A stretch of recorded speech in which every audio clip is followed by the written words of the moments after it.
चलिए आज इस वीडियो में हम लोग समझेंगे समांतर श्रेणी का तीसरा पद, चौथा पद, पांचवा पद, छठवां पद, 22वां पद, 33वां पद, मतलब कैसे निकालें। जैसे देखिए पहला पद को हम छोटका ए को सूचित किया जाता है, पहला पद को छोटका ए से सूचित किया जाता है। और वो पहला पद पूछेगा तो ए बताइएगा, अगर दूसरा पद पूछेगा तो आपको ए प्लस डी बताना है, और तीसरा पद कोई पूछेगा तो ए प्लस 2d बताना है, और चौथा पद पूछेगा तो ए प्लस 3d बताना है, और पांचवा पद पूछेगा तो ए प्लस 4d बताना है, और पांचवा पद ए प्लस 4d बताना है। और सौर्य अंतर के बाबू सौर्य अंतर को आपको छोटका डी से सूचित किया जाता है।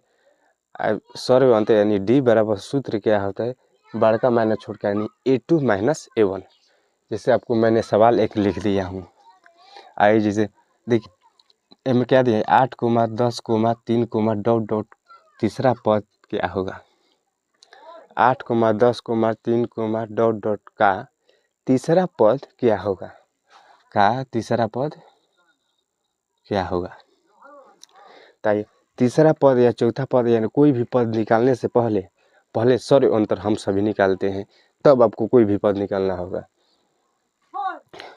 आइए ए बराबर आपको मानना है क्या 8 मानना है, A2 बराबर आपको मानना है 10। इतना बात क्लियर हुआ। ए बराबर आपको मानना है पहले वाला, और A2 बराबर मानना है पहले वाला के बाद में जो है तो यानी दूसरा मानना है। जैसे A1 बराबर आपको 8 ले लिए, A2 बराबर आपको 10 ले लिए। अब देखिए डी पहले निकालेंगे, डी यानी सौर्य अंतर। तो सौर्य अंतर बराबर देखिए यहाँ पर सूत्र लिखा हुआ है, बड़का माइनस छोटका यानी A2 माइनस A1। ठीक है, इतना बात क्लियर हुआ। अब आइए बाबू A2 का मान कितना दिया है 10, तो 10 रख देंगे माइनस का माइनस। A1 का मान कितना दिया है 8 रख देंगे। ठीक है, बराबर 10 में 8 घटेगा, बचेगा आपको 2, लेकिन हम सभी को बोला गया है तीसरा पद निकालने के लिए। देखिए यहाँ पर तीसरा पद बराबर सूत्र यहाँ पर दिया हुआ है। तीसरा पद बराबर होता है आपको सूत्र, यहाँ पर तीसरा लिख देते हैं। तीसरा इसे नहीं लिखेंगे तो एक शॉर्टकट का ट्रिक है, A3 बराबर अब लिख दीजिएगा, सभी लोग जानेंगे नहीं। तीसरा पद लिखा हुआ है A प्लस 2D।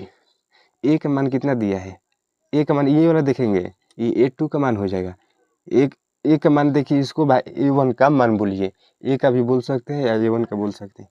तो ए का मान कितना दिया है 8 प्लस 2 जैसे है तैसे। डी का मान कितना लाए हैं 2, तो गुणा में 2 लिखेंगे क्योंकि मान रखे हैं प्लस 2 दूना 4, 8 4 जोड़ लीजिए 12 आंसर। ठीक है, दिखाई दे रहा है ना बाबू। जैसे एक और ले लेते हैं क्वेश्चन, ले लेते हैं, यहाँ पे ले लें। जैसे ले लेते हैं आपको 6, 12, 9 डॉट डॉट डॉट का 9वां पद, 9वां पद। तो बोलिएगा सर 9वां पद आप लिख दिए, लेकिन इसमें 5वें पद तक लिखा है। तो कोई बात नहीं, कोई टेंशन लेने की कोई ज़रूरत नहीं है बाबू। कहने का मतलब जब 5वां पद पूछेगा तो यहाँ पर एक कम करके लिखना है, और 7वां पूछेगा तो एक कम करके लिखना है, 8वां पूछेगा तो एक कम करके लिखना है, और जब 9वें पूछेगा तो एक करने में क्या जाता है। आइए ए बराबर 6 मानिएगा ना, 8 बराबर 12 लीजिएगा, डी बराबर ये वाला सूत्र वहाँ रखिएगा, A2 माइनस A1। A2 का मान कितना दिया है 12, माइनस A1 का मान कितना दिया है 6, यानी डी का मान है 12 में 6 घटेगा बचेगा 6। लेकिन बाबू हमसे क्या पूछा है 9वां पद, क्या पूछा है 9वां पद। जब बाबू कोई भी पद पूछेगा ना तो 9 एक कम कर लेंगे, जिसे लिखेंगे A9 बराबर सूत्र लिखेंगे। दिखाई दे रहा है कि नहीं, नीचे नहीं ऊपर लिख देते हैं। चलिए तो ऊपर लिख देते हैं। इसमें क्या है, जैसे 9वां पद हम लोग का पूछा है तो A9 बराबर हम लोग लिख देंगे A प्लस 9 है तो एक कम करके 8D लिखेंगे, एक कम करके 8D लिखेंगे। ए का मान कितना दिया है 6, 6 रखेंगे प्लस 8, डी का मान कितना लाए हैं 6, तो गुणा में 6 लिखेंगे, 6 जैसे है तैसे 8 6 में गुणा करेंगे, 8 8 6 के 48 होगा। अब 48 और 6 जोड़ लेंगे 54 आंसर। किसको नहीं समझ में आएगा? चलिए अगला वीडियो हम दूसरा खाली बताएंगे और अगला ट्रिक आपके सामने लाएंगे।